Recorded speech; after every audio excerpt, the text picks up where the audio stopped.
think The views expressed in this interview are those of the individuals and do not reflect the official policy or position of the U.S. government, the Department of Defense, the U.S. Navy, or the Naval Postgraduate School.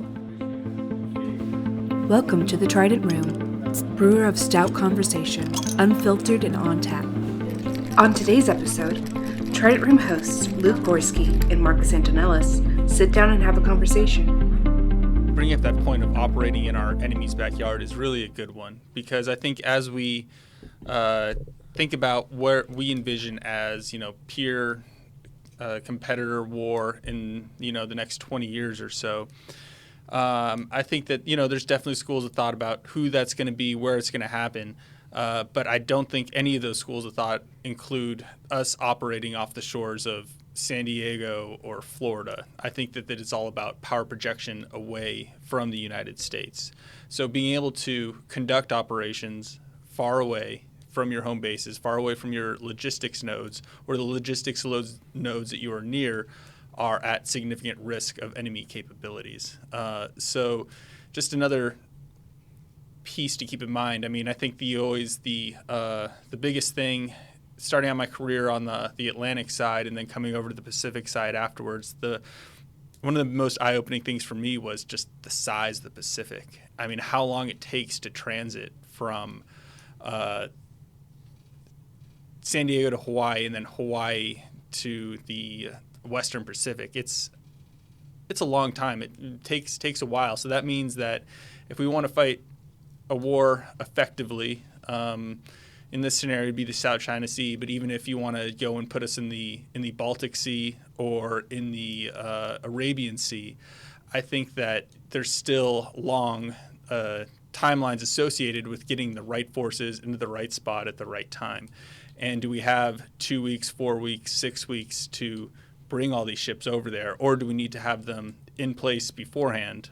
In which case this kind of goes back to we need a quantity of ships, because you're going to need to be able to have ships, stationed, with a relatively, a forward presence that has a significant offensive capability, optimally to deter. But the other side of deterrence is you have to be able to effectuate what you're projecting with your forward deployed capabilities. Yeah, no, for sure. And I mean, I think we've sort of tried to do that. I mean, there's the optimal ship life cycle where it goes through the maintenance phase, the basic phase, and all the other phases. And ideally, that keeps X number of ships always downrange. But yeah, I mean, the question you're basically at is that X number, is that sufficient? Right. And I think what we're finding is no. Mm-hmm. Or at least those ships that are there are not exquisite enough to have a large enough delta between them and our peer competitors to be effectual in that region. Right. Yeah, I think that's a really good point. Is we can have lots of ships and always have a forward presence, but as we see when you're running out crews, for deployments, looking at talking to some of the guys on carriers now, you underway, like what was the TR's last trip out? It was very, very, very long. Right. And I know all the ships that were in that strike group and all the COVID deployments that got extended and they didn't get to pull in, and just all the ships that were out during COVID just really, really got stretched thin. Mm-hmm. And that's another consideration. Do we have enough people in the Navy to man all these ships we want? Mm-hmm. And are we manning effectively? Do we have enough people, or are they in the right places? That's another good question. Because if there's only a certain amount of the population that will join the Navy, so once you have that certain amount, that's all you get. Mm-hmm. So we need to figure out, okay, we have this many 100,000 people in the Navy. This is how we have to employ every single person down to the individual in order to effectively maximize the return on the investment that the population has given us. Mm-hmm. And I think that will sort of dictate how we're going to outfit those sailors with equipment. What kind of ship are we going to put them on?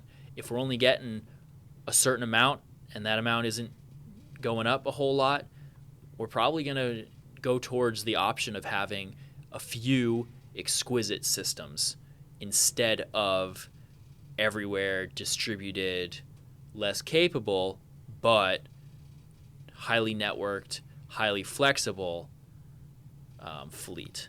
Right. Because if the service force is relatively small or small compared to past numbers, and it is not increasing, then we need to be much more careful with what we expend manpower or what we expend sailors on. Right. Because it's a highly finite resource. Mm-hmm. And I think that, you know, in addition to the sailors, and, you know, we want to make sure that sailors stay in the Navy, so you don't want to burn them out running presence missions wherever across the globe, because presence serves a noble strategic goal. But when you're talking to, you know, Seaman Timmy on his first deployment and he hasn't talked to his family in however long because we're running MCON, how likely is he to continue to stay in the Navy, right? How do you make sure that you maintain that human capital when you're out running some of these longer missions, or if you're deciding that in order to provide effective deterrence, we need a continuous forward presence? In addition to that, it's also the idea, kind of like some of the arguments we've seen using F-18s, F-35s, F-22s to go fly over Iraq or Afghanistan to bomb, you know, guys in Hilux trucks. Is that the best weapon system for that job, or are we just burning engine hours on platforms that are designed to go up against, you know, fourth and fifth generation fighter craft? So it's spending millions of dollars to go blow up a $10,000 truck. Yeah, no, that's a really good point. Yeah, so if we, you know, again, it's a balance between the exquisite systems, which you need to fight the high-end fight, and the numerous, cheap, minimally manned systems that you need to ensure you have a presence. And I think really what our goal here is going to be is to find where that balance lies. Does that seem right? No, yeah, 100%. I mean, that's the identity crisis we have in, I guess, just in warfare in general. Like, what is the next thing going to look like? Very few people throughout history have been good at that. I mean, the ones who were good at it, life expectancy wasn't very long back in the day, so they didn't really get to see some of their thoughts come to fruition. But it's very hard. It's very difficult, especially with the rapid changing, the rapid pace of technological development, and the rate of development which we see coming out of certain parts of the world it's tough. It's really tough because unfortunately it's not a quick process to build a new ship or to come up with a new class of ship. It is a 5, 10, 15 year long program, and you're not always successful. I mean, the LCS has been the example of this podcast, so let's go back to that one. I mean, the LCS-1 was commissioned in 2008, and it's 2021 now, and they're already decommissioning a bunch of them. They were supposed to last us like 35 years or so. Don't quote me on that. I think that's about right. Yeah. Maybe 25 to 30, I think, was the right. So half. But it didn't get anywhere near there. Yeah. Meanwhile, we're extending the life of all the cruisers and DDGs to 45 years. It's a tough spot because we see our adversaries developing hand over fist, and we're like, well, we still have this platform, and it worked in the late 90s, and it was great during Desert Storm, and it was great during the beginning of the War on Terror. But that's not the name of the game anymore. Mm-hmm. But we're still playing with the same toys we had back then. Yeah, and I mean, we're kind of maybe getting a little off topic here, and I kind of like to talk about naval history, so I'm going to go and talk for a minute. But I think one of the really interesting things looking forward is we haven't had the type of war that we were discussing in this really ever, right? We've never had modern, over-the-horizon ships engaging each other. And you can make the argument for the Falklands War, and I'll take that. In the Falklands War, they're using cruise missiles to target ships, right? But then when you look back at it, the Falklands War right now is closer to World War II than we are to the Falklands War. So think of how much of a difference and delta there was between those two wars compared to what we're looking at now. And I think that's what we're trying to address as we go and look at the information age. I think that we're seeing, whereas, again, if we're using the Falklands War as an example of over-the-horizon missile use in naval war as kind of the first real-world example of that, I think that this next naval fight, whatever it is, I think that's going to be fought in the information domain largely. The information domain can't do it all by itself. You can shut down, you can jam. Okay, we can do a cyber attack on an enemy ship, and now they can't drive their ship. But they still have missiles. They have people on board that are able to repair those ships. So in the end, it comes down to being able to neutralize the ship, put it at the bottom of the ocean, right? As long as there's a missile on that ship that can fire, it's a threat. Right. So there needs to be a combination of, it can't just all be, electrons flying through the atmosphere are going to win this next war. It'll help. It's an enabler, but it's not the end-all, be-all. Oh, yeah, no, 100%. And I think while we're trying to figure out what the ship of the future looks like, the sailor of the future and the naval officer of the future is someone who can successfully command both domains, both the kinetic or the tangible, the missiles, the bullets, the explodey bits, the metal, who can successfully fusion that with the not explodey stuff, the electrons, the ones and zeros flying through space, the electromagnetic spectrum, directed energy, lasers,